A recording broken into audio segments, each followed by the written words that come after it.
안녕하십니까. 하루의 경제 주식 마무리 경주마 이재용입니다. 우크라이나 사태가 전 세계 경제 주식의 발목을 잡고 있는데 이때 우리는 어떻게 해야 할지 얘기를 나눠보도록 하겠습니다. 3월의 첫 번째 경주마입니다. 달려보겠습니다. 오늘 함께 하실 분들입니다. 복잡하고 힘들게 얽히고 설킨 경제 그리고 주식의 얘기를 쉽게 풀어주는 분입니다. 정광우 크리에이터님 어서 오세요. 네, 안녕하십니까. 최근 우크라이나 인플레 그리고 긴축까지 매번 비슷한 이슈로 좀 지겨우실 수도 있겠다라는 생각이 듭니다. 하지만 이들이 시시각각 지금 변화하고 있습니다. 경주마를 통해서 최신 내용 업데이트 받으시기 바랍니다. 네, 그리고 오늘 경주마 게스트 두 분을 이 자리에 모실 텐데 아마 시장에 참여하고 계시는 분들은 저분들이구나 하고 바로 아실 겁니다. 두 분 모시겠습니다. 어서 오세요. 들어오세요. 반갑습니다. 네, 바로 소개해드릴게요. 첫 번째로 모신 분은 입사 후에 초스피드로 증권사 지점장에 오르면서 기관의 전설적인 분으로 알려져 있는 분입니다. 교보증권의 박병창 부장님 어서 오세요. 네, 안녕하십니까. 네, 한 말씀 해주시죠. 여러분 반갑습니다. 지금 3월 됐는데 1월, 2월에 굉장히 고생을 많이 했습니다. 1월에 변동성도 굉장히 컸고요. 좀 만등을 하나 싶었더니 전쟁이 있어서 변동성이 굉장히 심하고 여러분들이 심리적으로 좀 안 좋을 것 같습니다. 많은 사람들이 3월에 변곡점이 있지 않을까 이런 생각을 좀 하지 않습니까? 요즘에 조금 좋아졌고요. 좀 희망을 갖고 주식시장을 바라보면서 그런 점에서 말씀 오늘 나눠보도록 하겠습니다. 네. 그리고 풍부한 경험을 바탕으로 가치 투자를 넘어서 역발상 투자에도 또 일가견이 있는 분입니다. 전통적인 투자 기법의 시장 트렌드를 읽어서 역발상 투자 방법까지 한번 제대로 배워보도록 하겠습니다. 르네상스 자산운용의 이건규 대표입니다. 어서 오세요. 네, 반갑습니다. 저 르네상스 자산운용 공동대표 맡고 있는 이건규라고 합니다. 저는 여러 가지 굉장히 좀 복잡스러운 이슈들이 많이 있는 상황인데요. 펀드 매니저 관점에서 시장을 좀 어떻게 바라보는지 그 부분에 대해서 오늘 자세하게 설명드릴 수 있도록 하겠습니다. 네, 오늘은 그 숲 안에 들어가서 나무 한 그루 한 그루 보지 않고요. 숲 자체를 한번 이렇게 바라보는 그런 시각으로 얘기를 나눠보도록 하겠습니다. 우크라이나 사태 이렇게 5시간 동안 회의를 했다고 그러는데 성과 없이 끝났다 이런 얘기 들리고요. 여러 가지 악재가 계속해서 들려오고 있습니다. 일단 우리 경제와 주식 시장에서 우크라이나 사태를 어떻게 바라보고 있는지 그 얘기부터 시작을 할까요? 네, 좋습니다. 지금 우크라이나 러시아 이 문제로 인해서 러시아는 MSCI 지수에서 편출이 되는 그런 이야기도 나오고 있습니다. 만약에 이렇게 될 경우에는요, 현재 러시아가 이 지수에서 차지하는 비중이 약 한 1.5%입니다. 그래서 이제 그 퇴출이 결정이 되면 러시아 지수가 현재도 굉장히 나쁘지만은 추가적으로 더 하락할 여지가 있는 것이고요. 반대로 여기에서 한국 시장이나 다른 기타 신흥 시장이 좀 수혜를 받을 수 있다는 분석도 나오고 있습니다. 수급상으로 봤었을 때 한국은 사실 그 MSCI 신흥 지수에서 굉장히 큰 비중을 차지하거든요. 네. 저희가 12% 이상을 차지를 하는데 이거를 이제 저희가 좀 안분해서 계산을 해보면 단순히 봐도 한 8천억 이상, 만약에 이를 추종하는 다른 액티브 펀드까지 합치면은 약 한 4조 원 내외 정도 추가적으로 한국 시장으로 유입이 될 수 있다, 그런 분석이 나오고 있습니다. 대표님은 어떻게 보세요? 실제로 여기에 대한 수혜를 우리가 입을 수 있을까요? 네, 사실 러시아 같은 경우는 사실 에너지 기업들이 가장 많이 차지하고 있고요. 그래서 만약에 퇴출된다고 하면은 국내 에너지 기업들, 그래서 정유사라든지 화학회사들이 확실히 그 수혜를 받을 수 있을 것 같고요. 그런 수혜를 좀 기대하고 있습니다. 네. 부장님은 어떻게 보세요? 일단 일어나지 않아야 될 일이 일어나가지고 네. 빨리 끝냈으면 하는 마음이고요. 네. 지금 그 러시아와 우크라이나 전쟁으로 인해서 어떤 쪽은 피해이고 어떤 쪽은 수혜이고 이런 것들이 있는데 그것으로 인해서 시장이 움직임이 있습니다. 업종별로 그리고 종목별로 움직임이 있는데 사실 시장에서 더 많이 생각해야 되고 걱정하는 부분은 만약에 물리적 충돌이 끝난다 하더라도 대러 제재가 계속 있었기 때문에 네. 이것으로 인해서 글로벌 경기나 그리고 산업 사이클에 어떻게 변화가 있을지, 후유증이 뭐가 있을지 이것에 더 많이 신경을 많이 쓰는 것 같아요. 네. 사실 지금 일어나는 부분들은 질문 주신 부분은 단기적인 부분이지 않을까 저는 그렇게 생각을 좀 하고 있고요. 그 이후에 나타난 것들을 전반적으로 좀 추세적으로 봐야 되지 않을까라고 생각하고 그 부분을 신경을 더 많이 써야 된다. 저는 그렇게 보고 있습니다. 러시아와의 교역 비중은 지금 어떻습니까? 교육 비중은 우리나라 전체에서 봤을 때 2021년도에 수출이 99억 달러라고 합니다. 네. 그렇다면 뭐 전체에서 뭐 그렇게 큰 규모는 아니죠. 우리가 월간으로 530억 달러 정도씩 지금 수출을 하고 있는 거니까. 그렇지만 전체 사이즈에서 그렇게 우리한테 크게 영향을 주는 게 아니고 섹터별로 영향을 많이 주는 거잖아요. 우리가 수출을 많이 하는 섹터가 있는 거고 자동차 부품, 뭐 가전도 있고 이런 쪽이 있는 거고요. 또 수입도 많이 하는 쪽이 에너지 쪽은 굉장히 많이 하지 않습니까? 그러다 보니까 어떤 섹터에 영향을 많이 주고 있고 그래서 어떤 섹터는 많이 하락을 하고 또 어떤 섹터는 많이 오르고 이런 현상이 벌어지고 있다라는 거죠. 근데 이것은 일정 기간 동안에 이런 일이 벌어질 거라고 생각하고 여러분들도 투자하실 때 그런 관점으로 보는 게 맞지 않을까 생각하고요. 전체적인 시장의 흐름은 이후에 어떤 일들이 벌어질 거냐. 네.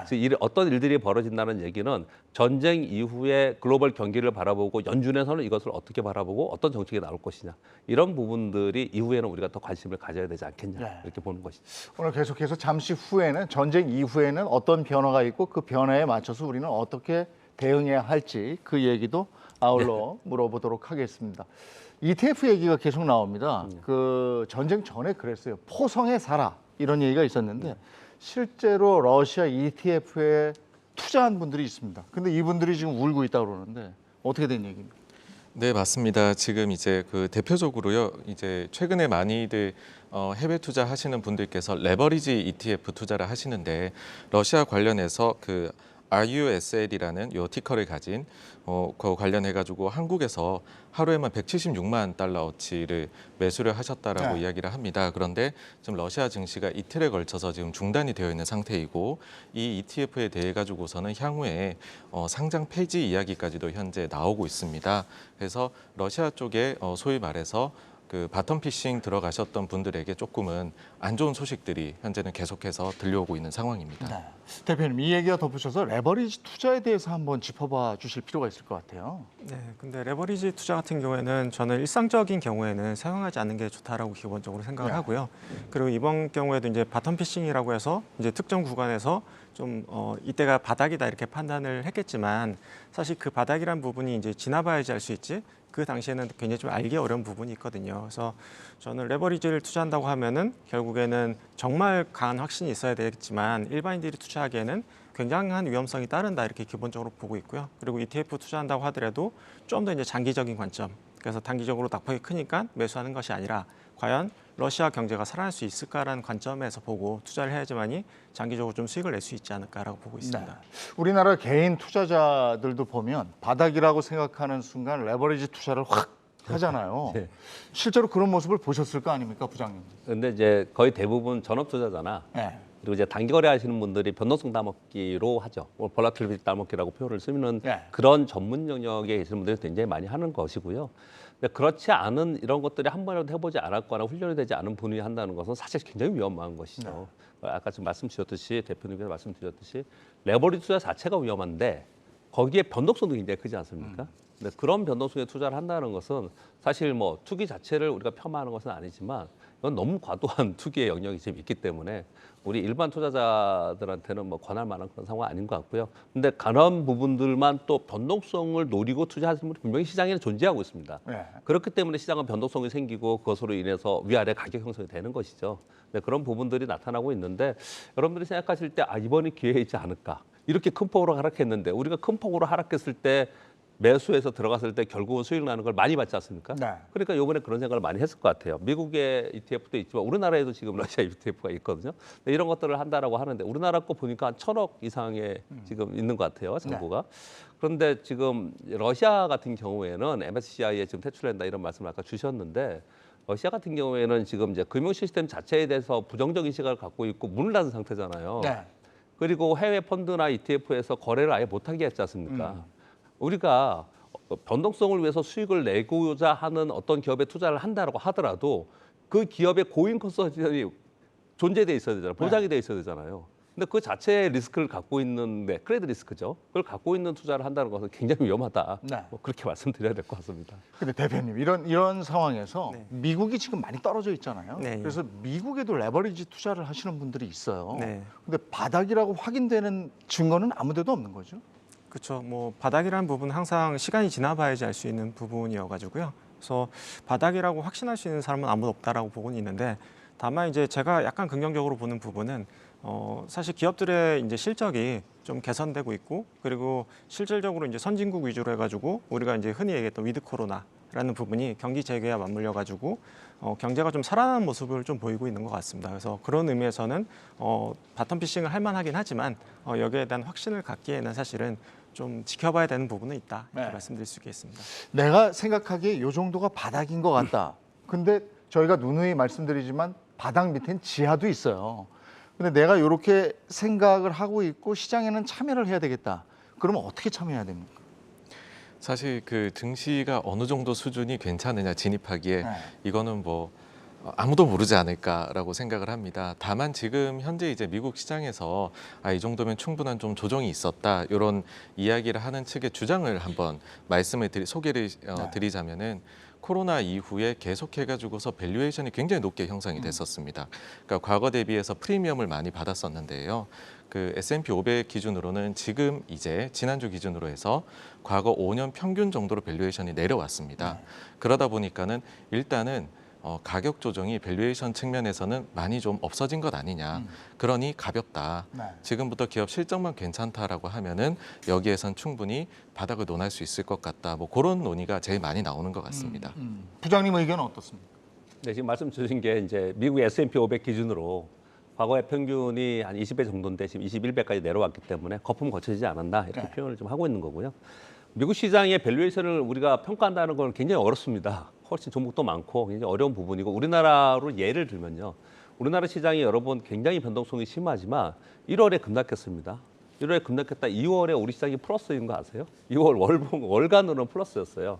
그 얘기는 급락했다가 우리 시장에 독특한 수급적 왜곡 현상이 있었기 때문에 상대적으로 잘 버틴 건데 지금 말씀 주신 거에 의견을 좀 드리면 답변을 드리면 우리 시장이 이쯤 되면 사야 되지 않겠냐라는 보고서도 요즘에 나오고 있습니다. 여러분 잘 보세요. 요즘에 그런 얘기들이 나오고 있거든요. 네. 그런 얘기들이 나오는 이유가 뭐냐가 지금 이제 질문에 답이 될 것 같습니다. 뭐냐면은 작년 8월서부터 올해 2022년도에는 글로벌 성장 그리고 우리나라의 전체 성장률이 둔화된다 이렇게 얘기를 했었고요. 그러면서 기업들의 이익이 감익된다는 얘기를 했어요. 그러면서 계속해서 이제 증권사 애널리스트들은 계속해서 그 감익을 점차로 좋을 때는 계속 올리고 나쁠 때는 경기가 나쁠 때는 계속 낮추는 경향을 갖고 있지 않습니까? 그래서 계속 낮췄어요. 지금 현재 한 7% 정도 낮췄다고 합니다. 추가적으로 더 낮출 수 있다라는 보고서들이 많이 나오고 있거든요. 작년에 올해 순이익 기준으로 코스피의 순이익 기준으로 180조에서 200조 정도 러프하게 그 정도 좀 보고 있었어요. 근데 거기서 10% 정도가 만약에 낮춰진다라고 한다면 200조에서 10% 낮으면 180조죠. 네. 그렇죠. 15%면 170조가 되죠. 그럼 170조 기준으로 했을 때 우리나라 전체 시장의 멀티플 10배에서 11배 했을 때 그때의 기준이 어느 정도인가 봤더니 그게 한 2,700포인트, 2,800포인트 됐어요. 근데 그걸 더 많이 떨어졌잖아요. 이거 왜 그랬냐? LG에너솔루션 때문에 그렇습니다. LG에너솔루션이 전체적으로 시가총액이 굉장히 높은 기업이 들어왔는데 이익은 그만큼 못 받쳐줬거든요. 그래서 그것 때문에 더 떨어진 거예요. 그것까지 감안해서 봤을 때 우리 시장이 지금 현재 2,600포인트 살짝 떨어지게 됐어요, 지난번에요. 네. 근데 2,600포인트 때 계속 있다 이제 겨우 올라와서 2,700 살짝 위에 있잖아요. 근데 2,600포인트 심지어 이런 보고서 나와요. 2,600포인트 아래에 내려가면은 이제는 사야 되지 않냐. 네. 이런 얘기들을 하는 거거든요. 그 근거가 뭐냐고 지금 질문을 주신 거잖아요. 그런 근거는 전반적으로 주식시장이라는 것은 이익을 가지고 그 이익에 대변하는 그러니까 합리화할 수 있는 정당화할 수 있는 수준의 주가 지수가 어디냐 이걸 얘기를 하는 거거든요. 요즘 왜 종목을 사라는 얘기가 많이 나오냐면요. 저도 보면서 되게 깜짝 놀랐는데 지금 52주 신저가 종목이 코스피, 코스닥 몽땅 합쳐가지고 코스피가 930개 정도 되죠. 코스닥이 1,500개 정도 되고 그러면 2,400개 종목 중에서 무려 40.3%가 52주 신저가입니다. 네. 10개 종목의 4개가 네. 52주 신저가예요, 지금요.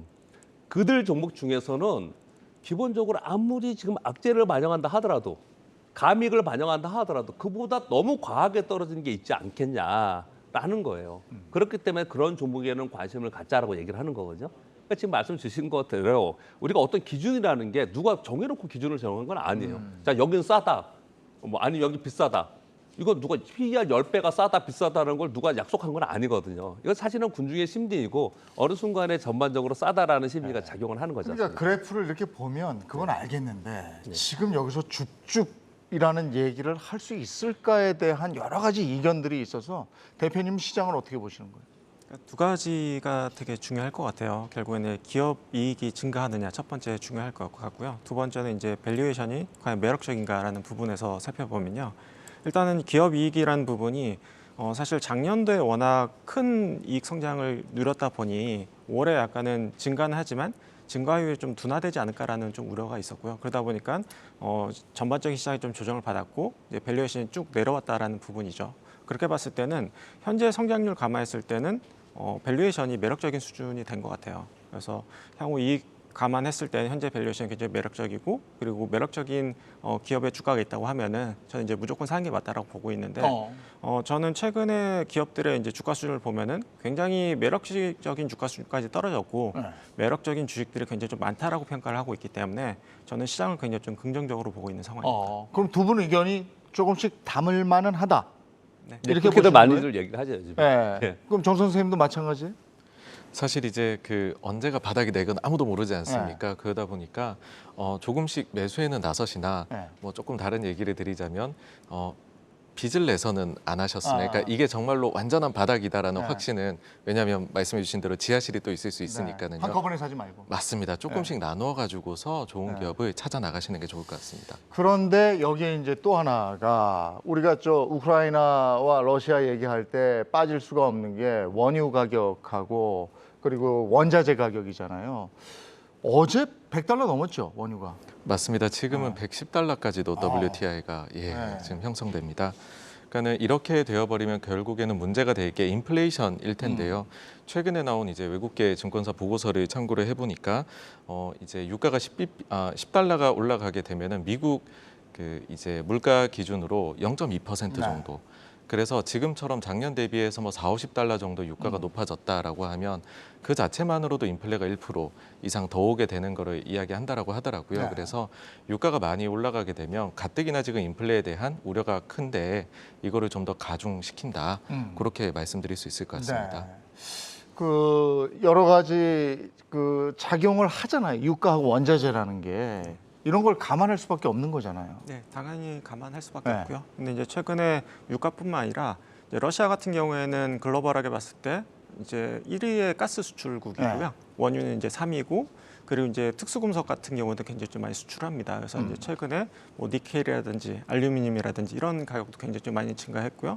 그리고 이제 글로벌하게 봤을 때 그 요소 관련된 이제 암모니아 이제 수출액이 전체 그 전 세계 시장의 70%를 차지하고 있거든요. 그러다 보니까 관련된 원자재 가격이 굉장히 좀 많이 급등을 하고 있고 기업들의 원가 수준을 좀 우려할 수밖에 없어요. 네, 다만 단기적으로 봤을 때는 관련된 기업들 예를 들어서 뭐 니켈을 활용해가지고 어떤 제품을 만들고 이런 기업들은 그러니까 재고 효과라는 게 있거든요. 왜냐하면 예전에 싸게 샀던 재고가 있기 때문에 좀 비싸게 팔 수 있는 부분이 있다 보니 단기적으로는 인플레에 대한 우려가 된다고 하면 인플레에 대한 어떤 해칭 능력이나 이제 수혜를 볼 수 있는 기업들에 투자를 하면은 그런 부분을 좀 해지할 수 있다 이렇게 말씀드릴 수가 있을 것 같습니다. 이러다 보니까 이제 그 개인 투자자들 입장에서 보면요, 내가 이거 살 걸, 아니면 내가 이거 팔 걸 이런 부분들이 많아요. 맞아요. 부장님, 뭘 사고 뭘 팔아야 되는지 섹터 같은 거 있잖아요. 예. 그럼 어떻게 해야 돼요? 지금 뭐 이제 시장에서 가장 많이 회자되는 섹터는 리오프닝이 가장 많이 회자가 되고 있는 상황이고요. 지금 단기적으로는 우크라이나 전쟁 때문에 에너지 관련해서 관련된 거 에너지나 뭐 화학이나 조선이나 이런 쪽이 움직이고 있지만 올해 전반적으로는 사실은 리오프닝 얘기를 가장 많이 하고 있는 상황이에요. 사실은 이번에 이제 전쟁 때문에 거기 관련된 종목들이 좀 내려오기도 했어요. 이제 가장 많이 얘기하는 것은 그쪽이고요. 그리고 요즘에 보면은 보고서들을 많이 이렇게 보면요.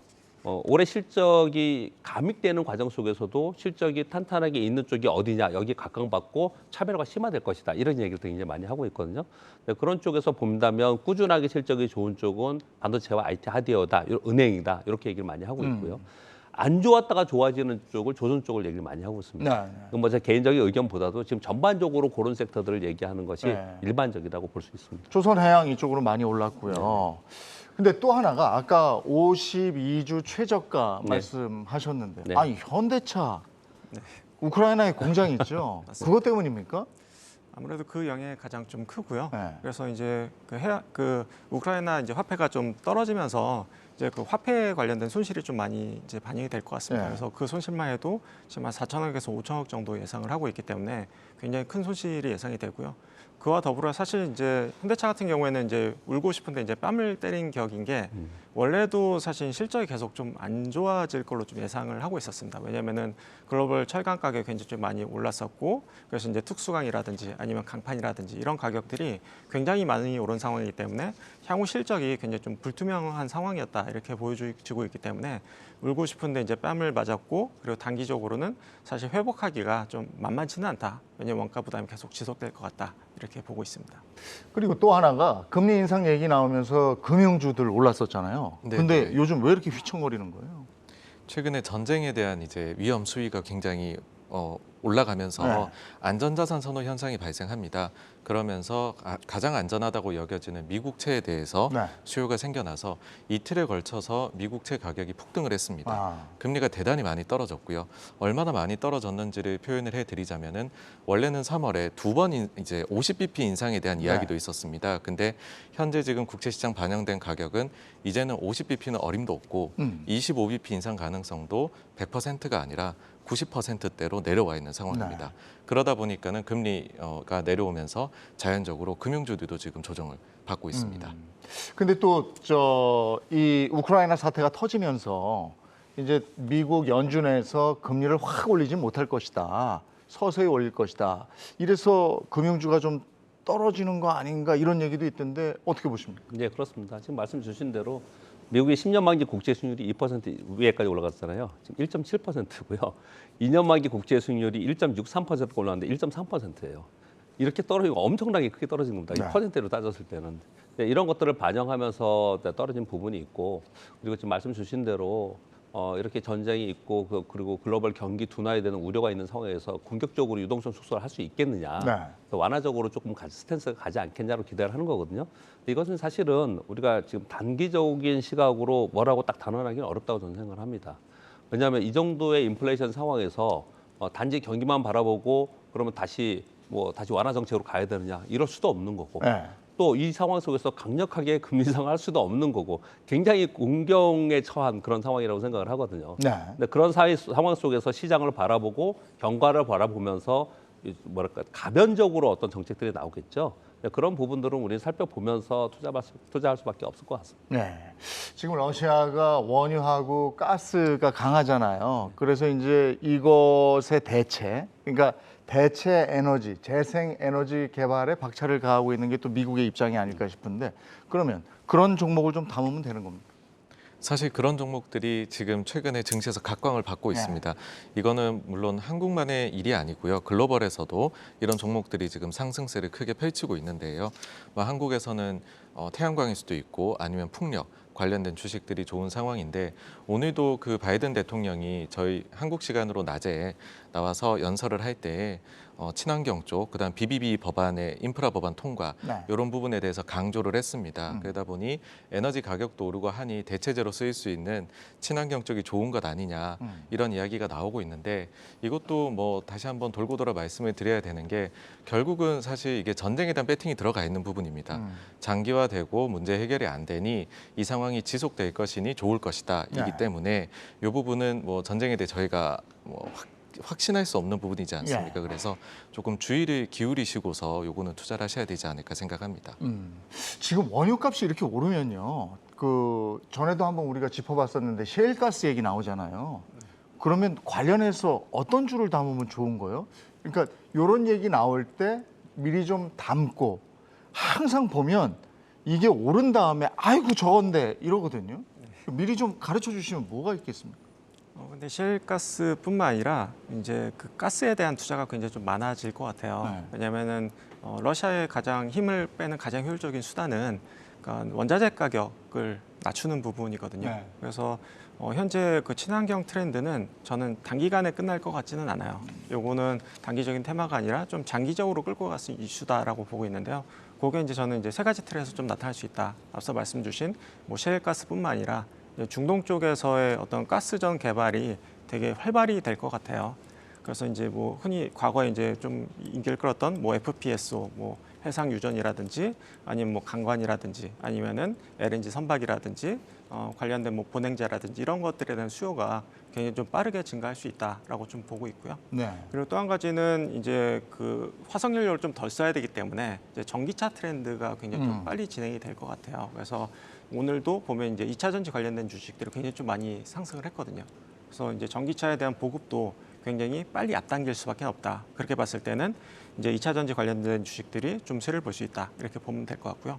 마지막으로는 이제 독일에서 이제 얘기했던 부분인데, 그러니까 전력을 생산하는데 2050년까지 100%를 이제 친환경으로 바꾸겠다라고 이야기를 한 바가 있거든요. 근데 이제 최근에 얘기한 거는 그걸 15년 앞당겨서 네. 2035년에 100%를 하겠다라고 얘기를 했어요. 그래서 아까 말씀 주신 뭐 풍력이라든지 태양광이라든지 이런 것들이 그냥 짧게 끝날 게 아니라 굉장히 가속화되고 있고 이제 현실화되고 있다. 이렇게 봐주시면 될 것 같습니다. 짧게 끝날 것 같지 않다. 네. 왜냐하면 저희가 엊그제 우리 경주마를 통해서 그 조선 관련주, LNG 관련해서 얘기를 했고 또 원자력 얘기했고 CS 윈드라는 종목까지 얘기를 했는데 다 올랐어요. 네. 근데 그때 뭐가 걱정이었냐면 오르고 있었기 때문에 네. 내가 지금 들어가도 이게 오를까 네. 아니면 꼭 내가 들어가면 떨어지는 종목들이 있더라고요. 네. 그것 때문에 걱정했는데 네. 부장님 어떻게 보십니까? 지금 대표님은 계속 갈 것 같다 이렇게 얘기를 하셨고. 장기적인 트렌드라 하더라도 우리가 이제 주가의 위치에 따라서 이제 투자의 방법은 좀 달라지는 것이죠. 왜냐하면 지금 사실은 아까 돌고 돌았다는 표현을 좀 쓰셨는데 바이든 대통령의 정책이 친환경 에너지 정책이잖아요. 네. 그래서 바이든 대통령 취임하고 나서 친환경 에너지가 엄청나게 상승을 했잖아요. 네. 그리고 나서 한참 고점에서 다 반토막 났었어요. 예, 그랬어요. 네, 그랬다가 지금 다시 우크라이나 전쟁으로 해서 다시 이것이 부각이 되면서 또 오르는 거잖아요. 그러니까 사실은 주가라는 게 계속 오르고 뭐 조정 없이 이런 게 아니기 때문에 지금 이런 이슈가 나와서 지금 대표님이 말씀 주시기를 장기적으로 우리 2차 전지도 그렇고 전기차도 그렇잖아요. 장기적으로 트렌드를 확실히 알잖아요. 그런데 단기적으로 요즘 보면 자동차 부품주 보면은 2배나 종목들이 있더라고요. 그런 종목들이. 이런 종목들을 무조건 고고 추정해야 되느냐. 아마 그렇게 생각 안 하시죠. 근데 그런 부분들을 좀 감안을 해야 되는 거죠. 그러니까 장기적인 트렌드는 분명히 맞되 이게 이 섹터가 트렌드이다. 이 종목은 분명히 좋을 것이다.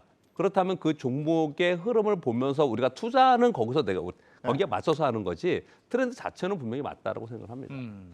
우리 과거에 이제 전쟁들이 있었잖아요. 그러면 그 전쟁과 주가의 상관관계는 어떻게 되는 겁니까?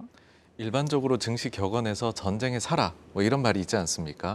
그래서 이제 그 ETF 아까도 얘기를 한 건데 네. 거기서 더 추락했단 말이죠. 네, 근데 네. 항상 과거의 경험이 맞는 것만 있는 건 아닌 것 같아서. 네, 저희가 항상 이 얘기를 할 때에는 확률상 그게 높다라는 네, 것이지 네. 반드시라는 건 일단 아닌 네. 것이 있고 여기에서 또 한 가지 추가적으로 변수는 예측 가능성이 들어가야 될 것 네. 같습니다. 전쟁이 지금 예측한 대로 흘러가냐 아니냐. 네. 현재는 저희가 조금 당황을 하는 부분이 사실 러시아가 압도적인 전력을 가지고 있지 않을까라고 했는데 상당히 지금은 헤매고 있는 모습을 보이고 있지 네네. 않습니까? 그래서 과거에도 보시면은요. 첫 번째 이제 공격이 있은 이후에 네. 증시 흐름이 일반적으로 대중들이 생각하는 대로 흘러가게 되었을 경우에는 네. 그 뒤에 주가가 실제로 글로벌이 상승을 했었고요. 네. 그게 아니라 고전하는 모습을 보인다라고 했었을 경우에는 하락을 한 경우도 있습니다. 네. 대표적으로는 과거에 이제 미국이 그 아프가니스탄의 대테러와의 전쟁을 선언하며 들어갔었을 때에는 오히려 거의 뭐 미궁 속에 빠지면서 주가가 그 뒤에는 20% 이상 주가가 네. 하락한 경우도 있습니다. 네. 그러면은 지금 과거의 경험이 지금에 비춰봤을 때 다 맞는 건 아니지만 그래도 참고할 만한 가치는 있다.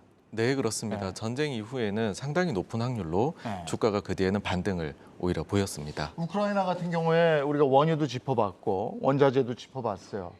곡물도 그렇게 많이 생산이 된다고 들었는데 지금 주가에 반영이 되고 있습니까?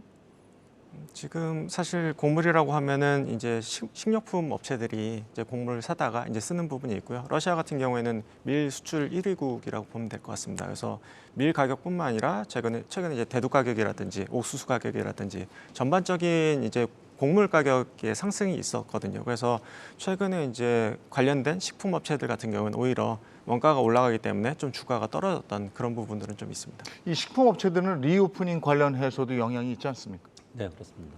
네. 그러니까 일단 원자재 가격이 오르면은 이제 소비자까지 전가할 수 있다는 부분들의 또 움직임이 있었는데 또 막 이제 급격하게 상황이 되니까 또 떨어지기도 하고 이제 변동성은 좀 분명히 있습니다. 근데 전반적으로는 음식료 쪽은 리오프닝 관련주에 속해 있고 그리고 소비자 가격 지금 뭐 소주 가격, 맥주 가격 지금 당장 오른다고 하지 않습니까?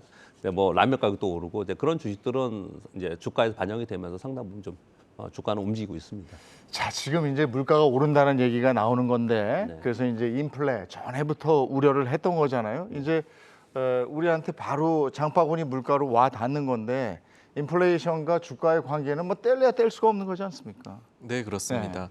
사실 적당한 수준의 인플레가 오는 것은 미국의 연준도 환영하는 부분입니다. 그리고 그럴 때 증시는 오히려 좋은데요. 지금은 높아도 너무 높다.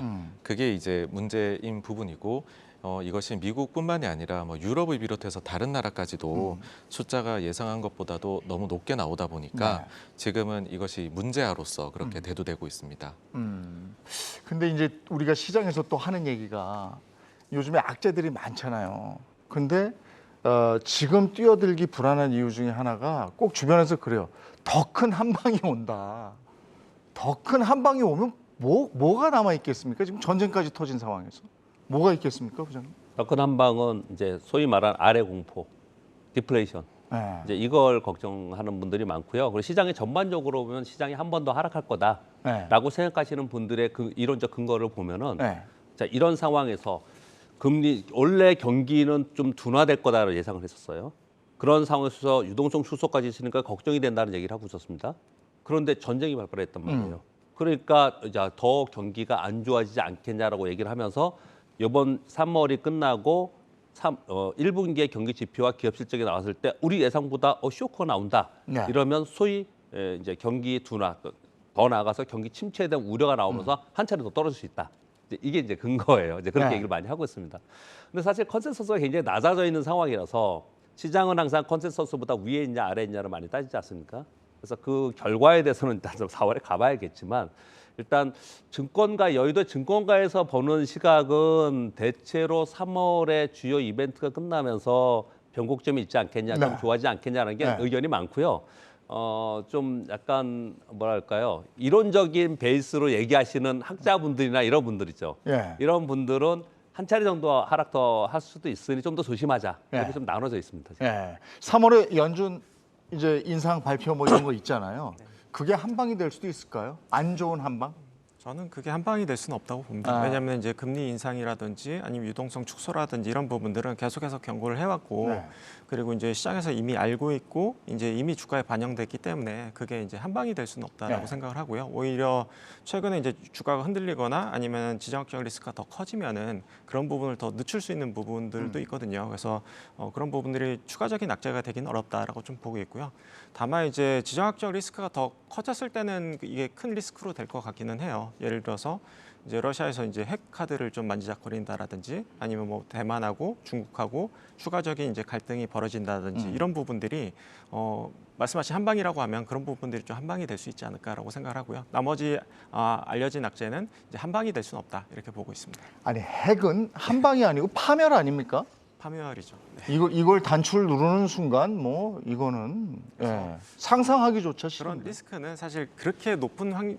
굉장히 낮은 확률이라고 좀 보고 있습니다. 네. 다만 이제 이뤄졌을 때 가장 큰 리스크는 뭐냐라고 봤을 때는 그런 리스크를 볼 수 있다라고 말씀드린 부분이고요. 지금 말씀해주신 그 대만과 중국과의 관계, 이 부분을 한번 짚어볼 만해서 이거 잠시 후에 좀 질문을 드리도록 하겠고, 이건 우리에게 직접적으로 아주 큰 영향이 있을 것 같아서 지금 당장 이제 질문은 금 지금 계속 최고가죠.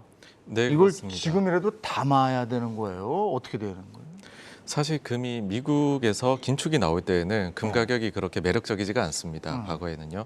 그런데 지금은 제가 볼 때 가격 결정하는 게 절대적으로 위험, 전쟁으로 인해 가지고서 안전자산 선호로 금이 각광을 받는 부분이라고 네. 생각을 합니다. 그래서 우크라이나하고의 텐션이 어떻게 되느냐, 오로지 거기에 지금 좀 달려 있지 않나라고 생각해서 그 점을 좀 참고하셔가지고서 보셔야 되지 않나 생각을 합니다. 그럼 위험할 수도 있다는 거네요. 갑자기 네. 떨어질 수도 있는 거잖아요. 맞습니다. 만약에 지금 오늘도 지금 네. 러시아하고 우크라이나가 추가로 이제 합의를 위해서 이야기를 나눈다고 하는데 만약에 결과가 좀 진전이 있다라고 해버리게 되면 금은 좀 상대적으로 약해질 수 있다 그렇게 생각합니다. 네. 부장님 가상 자산에 투자를 하시나요? 저는 직접 투자는 하지 않고 제 주변에 하는 사람이라 네. 관련 업에 종사하는 사람들이 있어서 내용을 좀 알고 있습니다. 그래도 내용들 분석들을 하시니까 네네. 지금 러시아에서 그걸 산다는 거 아니에요 지금? 네. 예? 그래서 올랐다는 거잖아요. 네네. 이건 맞는 얘기인 건가요? 뭐 다분히 심리적인 요인도 상당히 있을 것 같고요. 네. 그리고 언론에서 계속 그렇게 나오니까. 네. 근데 뭐 그런 행위가 있을 수는 있다고 생각이 듭니다. 왜냐하면은 일단 제도권 안에서 움직임의 금융 시스템에서 이제 어떻든 단절을 시키고 있기 때문에 새로운 방안을 찾아야 되니까 그렇게 하지 않겠냐라는 게 상당 부분 있는 거거든요.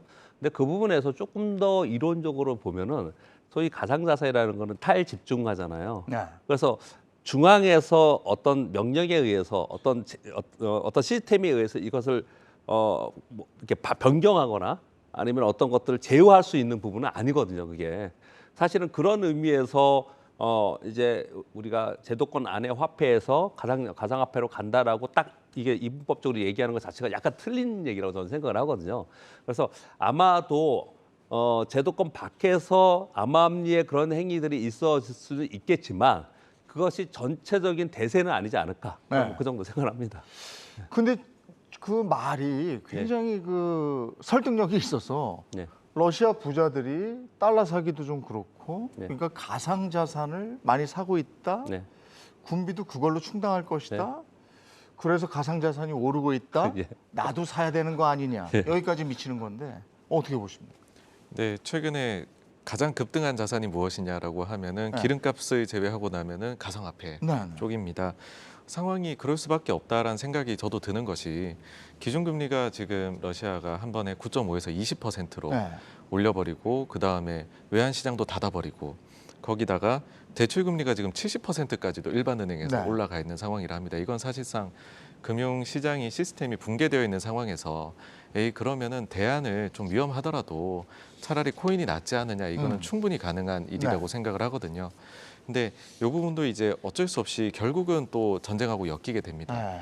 이 부분이 계속해서 텐션이 올라가느냐 아니면은 결국에는 좀 해법을 찾아가지고서 텐션이 내려가느냐 거기에 따라 가지고서 이 가격은 엄청나게 요동칠 것이라고 생각합니다. 그래서 만약에 그런 아이디어를 가지고 투자를 하시더라도 조금 포트에서 비중을 낮게 하시는 것이 네. 그래도 좀 그 리스크를 좀 줄이실 수 있는 방법 아닌가 생각을 합니다. 이런 게 있으면 꼭 이렇게 튀어 오른 다음에 뛰어드는 분들이 있어서요. 예. 그 부분은 어떻게 보십니까, 대표님은? 일단은 뭐 아까 금 말씀하셨지만 금 같은 경우에는 그냥 해치 수단. 그래서 마지막 보루고 그리고 나의 자산에서 보험을 들고 싶다라는 부분 정도만 이제 갖고 있는 게 맞을 것 같고요. 그리고 이제 가상자산 같은 경우에는 어떻게 보면은 가장 좀 빨리 움직이는 분들이 투자를 하는 것 같아요. 그래서 이제 위험 선호가 가장 좀 높으신 분들, 그래서 시장이 오를 것 같다라고 하면은 가상자산부터 먼저 움직이는 것 같거든요. 그래서 최근에 이제 추세를 보면은 최근에 좀 달리 전쟁 때문에 좀 바뀌긴 했지만 나스닥하고 좀 연동성이 좀 높은 모습을 좀 보이기는 했어요. 그만큼 위험 선호적이고 좀 빠르신 분들 투자를 많이 했었고요. 앞으로도 저는 마찬가지일 거라고 생각해요. 그래서 최근에 이제 반등한 부분은 우크라이나 부분도 있기는 하지만 어떤 시장의 반등을 노렸던 어떤 좀 빠른 투자자들이 먼저 자산을 이동시키면서 자산 가격에 좀 많이 반등을 했던 게 아닌가 이렇게 좀 생각을 하고 있고. 요즘 같은 때는 그 많은 분들이 지난 12월에 주식 다 팔고 아무것도 없는 사람을 부러워하더라고요. 근데 시장 참여자들은 그럴 수는 없는 거잖아요. 그렇다면 지금 부장님께 이제 그 개인 투자자들이 고민 상담을 좀 많이 하실 텐데 현금과 금, 주식, 가상자산이 있어요. 네. 그럼 비율을 어떻게 가져가면 좋을까요? 주식하는 사람들은 거의 대부분 이제 주식에 가만히 갖고 있죠. 근데 사실 지금 말씀 주신 대로요. 주식이 제일 많죠. 예, 지금 말씀 주신 대로 아 이걸 어떻게 딱 알고 다 팔고 또는 현금 비중을 뭐 50% 해라. 이거는 그냥 사람들이 말하는 거고요. 네. 어떤 매니저가 펀드 매니저가 네. 이런 리스크를 내가 해지한다고 해서 금을 사거나 또 현금 많이 확보하고 실제로 많이 그렇게 많이 할 수 있습니까? 그렇게 하진 않습니다. 쉽지 않습니다. 네. 다만 네. 계속해서 비중을 바꿔가는 거래를 많이 합니다. 네. 제가 알기로는 펀드 매니저들은 거의 대부분 비중을 많이 바꿔가요. 예를 들어서 네. 지금에 보면 단기적으로는 우크라이나 전쟁과 관련된 종목들이 단기 밑에서부터 막 더블도 난다. 네. 그러면 여기서 단기적으로 액티브로 움직이면서 수익을 좀 내보자. 음. 그러는 사이에 아직 크게 안 움직일 것 같은 섹터들이 있어. 삼성전자 같은 게 있다. 그러면 나 저기 삼성전자 조금 비중을 넣어놨다가 나중에 하자. 이렇게 비중의 관리를 많이 하는 것이지. 그래서 어떤 데 많이 팔아가지고 현금 많이 갖고 있거나 아까 지금 되게 좋은 말씀을 저도 100% 공감하는데 아 시장이 위험할 것 같으니까 전쟁 날 것 같으니까 나는 왕창 네이키드로 금을 왕창 사겠다. 이런 투자를 하지도 않을 뿐더러 굉장히 위험한 겁니다. 네. 그거는 금은 해지로 그렇게 하는 거죠. 그래서 좀 전에 뭐 우리가 입에 담으면 안 되지만 핵이라는 얘기가 나왔지 않습니까? 근데 만약에 핵이라는 것들이 말이 점점 나오기 시작을 한다. 그럼 사실 생각을 해보면 그러한 국면에서 내가 그것을 금으로 갖고 있나 주식으로 갖고 있나 현금으로 갖고 있나 어차피 그건 힘든 상황이니까 힘든 상황이 그런 것들을 가정하지 않은 상태에 우리는 거래를 하는 거죠. 네. 아니 근데 저는 그 얘기를 들어서 얼마 전에 제 후배를 만났는데 예. 지난해 집주인이 전셋값을 올려달라고 그래가지고 꽤 많은 금액을 올려달라고 그래서 예. 가지고 있던 미국 주식을 울면서 팔았다는 거예요. 근데 지금은 그 집주인한테 너무 고마워서 집 앞 빵 사가지고 갈 정도로 고맙다고 예. 지금은 주식이 없답니다. 그래서 그 친구 얘기를 들으니까 갑자기 이거를 포트폴리오를 어떻게 할까? 현금, 주식, 금, 가상자산이 있다면. 근데 사실 질문을 해놓고 보니까 그렇게 해서 현명하게 하면 그건 신의 경지죠. 그리고요, 대규모 자산을 운용하는 펀드 매니저들은 그렇게 할 필요가 있습니다. 네. 근데 우리 개인 투자자들, 우리 방송 개인 투자들의 네. 대상으로 방송을 하고 있는데 우리 개인 투자자들이 그렇게 만약에 분류해 놓는다면은 네. 거꾸로 얘기하면요, 어떤 일이 되냐면 네. 수익이 안 납니다. 네. 우리는 수익을 내기 위해서 주식 투자를 하고 있는데 네. 뭐 우리가 뭐 재밌자고 하는 게 아니잖아요. 근데 그렇게 하면 수익이 나지 않을 겁니다. 네. 지금 그 우크라이나 사태로 가장 타격을 많이 받는 데가 지금 유럽 주식 시장이죠. 지금 마이너스 20, 예. 굉장히 많이 떨어져. 마이너스 5, 오늘 하루만 그랬다고 그러는 것 같던데. 그것도 우리가 눈여겨 봐야 되는 부분입니까? 근데 사실 우리나라 사람은 저는 해외 주식보다는 메인은 이제 우리나라 주식에 투자하는 게 맞다라고 생각하고요. 왜냐하면은 유럽이나 예를 들어서 미국이나 이런 쪽에서 어떤 일이 벌어지고 있는지 이제 실시간으로 좀 알기 힘든 부분이 있다 보니 저는 이제 전체적인 자산에서 이제 한국 자산이 대부분을 차지해야 된다. 뭐 아까 금을 잠깐 말씀드렸던 부분은 뭐 해지 차원이라고 말씀드렸고 해외 자산을 투자한다고 하면은 예를 들어서 내가 100을 투자하게 되면은 한 10에서 20 정도는 해외 자산을 투자해도 된다라고 생각을 하고요. 만약에 이제 유럽에서 만약에 주가 떨어졌다고 하면은 담아볼 수는 있을 것 같아요. 근데 이제 다만 저는 한국 주식 시장에 대해서 좀 상대적으로 좀 강한 이제 확신을 좀 갖고 있다 보니 한국 시장에 좀 투자하는 게 현재는 맞지 않나라고 생각을 하고 있고요. 이런 질문은 어떨지 모르겠습니다만 세 분께 한번 이 질문. 지금 전쟁을 왜 하고 있는 겁니까? 근데 이게 무슨 이득이 있다고 하는 겁니까? 뭐 이제 밝혀진 걸로 봐서는 네. 아무래도 러시아의 푸틴 대통령이 그 과거 소련의 영광을 되찾고자 그러니까 그런 게 있었습니다. 그 러시아 한 언론에서요. 아마도 승리하면은 이거를 올리려고 미리 써놨던 기사인 것 같아요. 근데 이게 올라왔다가 생각보다 너무 고생을 하니까 이 기사가 내려갔습니다. 근데 사람들이 이거를 박제를 해놨는데 이 내용이 보니까 어떤 거냐 봤었을 때 1991년도에 벨라루스하고 그다음에 우크라이나를 독립시켜준 것은 큰 실수였다. 그거를 우리가 수복을 이제 회복을 했다. 거기에 푸틴 대통령이 큰 역할을 했다. 그 이야기들을 합니다. 그래서 아마도 소련 과거의 영광을 되찾고자 하는 부분이 첫째이고 거기에서 키가 됐던 게 우크라이나이지 않나. 그렇게 뭐 영토에 대한 야욕이다. 그렇게 생각을 합니다. 근데 사람이 죽어나가고 경제가 이렇게 엉망이 돼도 그게 그렇게 중요한 건가 싶기도 하고 말이죠. 제 생각에는 이제 나토 가입, 그러니까 우크라이나가 나토 가입에 대한 관심을 좀 보이면서 좀 촉발이 됐다고 생각을 하는데요. 왜냐하면 이제 나토가 맨 처음에 이제 그 시작됐을 때 한 12개국에서 이제 시작을 했었고요. 근데 현재는 이제 30개국이 있습니다. 그래서 이제 서쪽에서 시작해가지고 동쪽으로 계속 넘어와서 이제는 우크라이나를 제외하고는 거의 다 나토 회원국이 되어 버렸거든요. 그러다 보니까 러시아에서 입장에서 봤을 때는 굉장한 위협을 좀 느낄 수밖에 없었습니다. 그래서 우크라이나가 그나마 좀 중립지대로 남아 있었는데 우크라이나까지 나토를 가입하겠다고 하니 사실은 이제 좀 그 부분을 이제 제지하기 위한 목적이 가장 좀 컸었다라고 좀 보고 있고요. 근데 이제 이게 좀 먹히는 부분이, 그러니까 러시아하고 분쟁 지역일수록 나토에 가입하기가 되게 힘들어요. 아니면은 30개국이 전원 만장일치를 해야지만이 나토에 가입할 수가 있고요. 근데 가입시키기 좀 힘든 부분이 뭐냐면은 가입을 하는 순간 러시아가 쳐들어오면은 같이 파병을 해야 돼요. 그래서 30개국이 모두가 동의하기는 굉장히 힘들다. 그렇기 때문에 러시아는 계속해서 이제 분쟁을 일으킬 수밖에 없었던 그런 부분이 있고요. 근데 이번에 저는 굉장히 좀 무리를 한 부분이, 사실 이제 돈바스 지역만 이제 분쟁 지역만 조금 차지하려고 노력을 했으면 이렇게까지 복잡한 셈법이 되지 않았을 텐데, 이게 전체 우크라이나를 통제하겠다는 마음으로 이제 확정을 하다 보니까 굉장히 이제 셈법이 다양해졌고, 사실 러시아가 너무 큰 욕심을 부려서 현재로서는 조금 어려운 상황에 처해진 게 아닌가, 저는 이렇게 판단하고 있습니다. 아니, 어떤 분들은 이게 러시아가 중국과 다시 힘을 합쳐서 신냉전 시대의 서막이 되는 거 아니냐, 이런 표현도 쓰기도 하는데 부장님은 어떻게 보십니까? 저는 사실 두 분 말씀에서 그냥 그걸로 제 의견을 그냥 같다고 말씀을 드리고요. 네. 저는 이렇게 말씀드리고 싶습니다. 여러분들도 많이 들으실 거고 우리 저희들보다 훨씬 더 이쪽 분야의 전문가들 많이 네. 들으셨을 거니까요. 어떻든 정치적인 이유에서 이런 일이 벌어진 거지 않았습니까?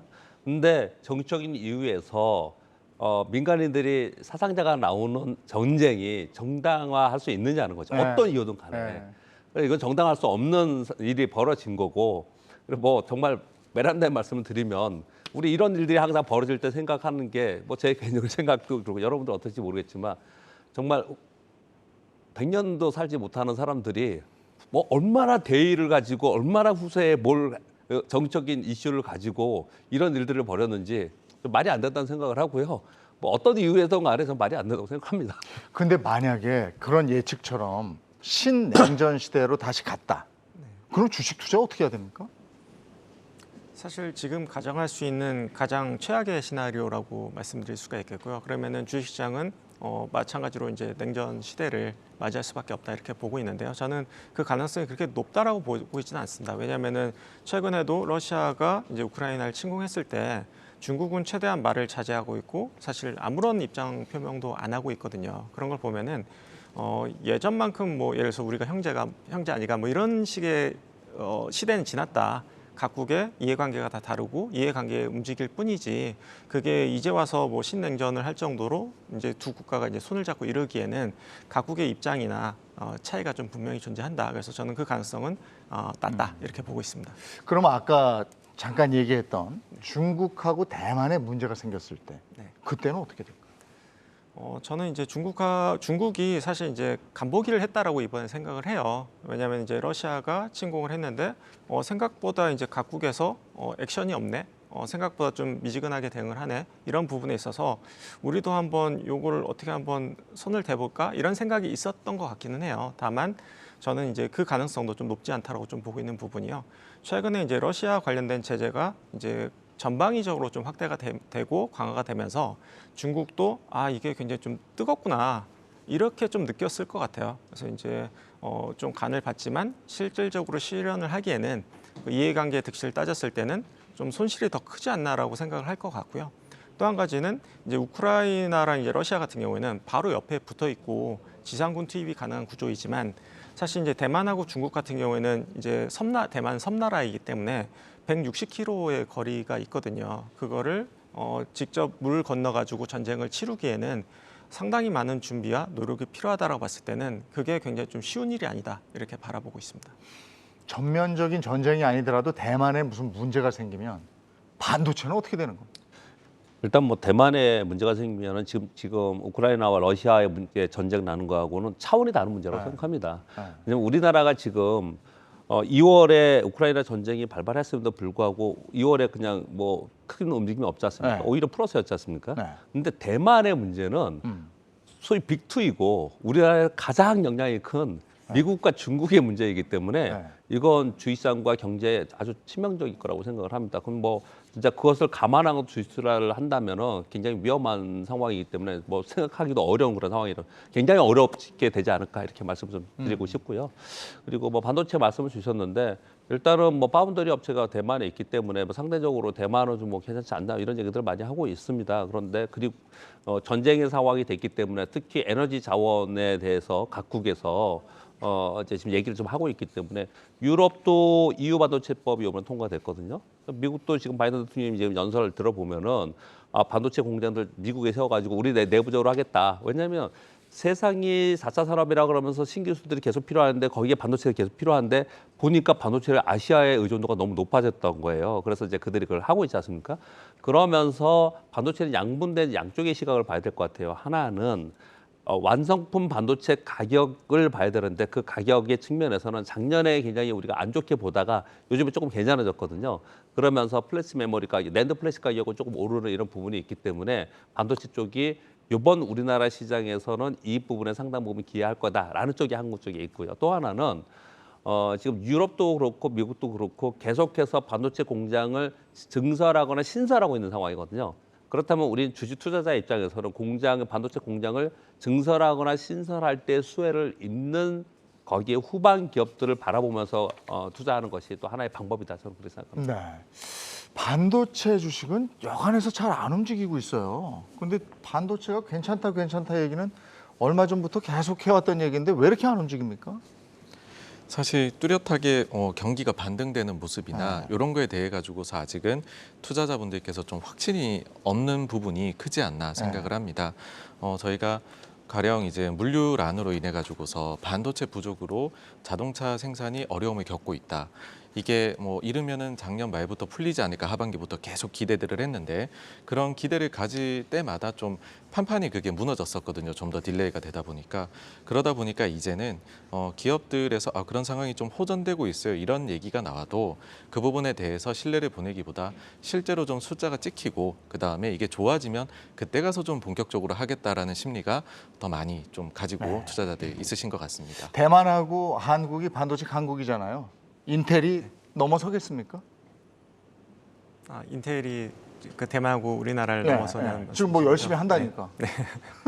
근데 이제 그 부분은 항상 이제 시간이 지나봐야지 알 수 있고요. 근데 그냥 그 일반적인 이야기를 드리면은 원래 강자가 그러니까 더 강할 가능성이 좀 높은 것 같습니다. 그래서 그 가능성은 저는 높게 보고 있지는 않고요. 다만 이제 각기 이제 강점 있는 분야가 다르기 때문에 그 분야에서 계속해서 강점을 가져가지 않을까 싶고요.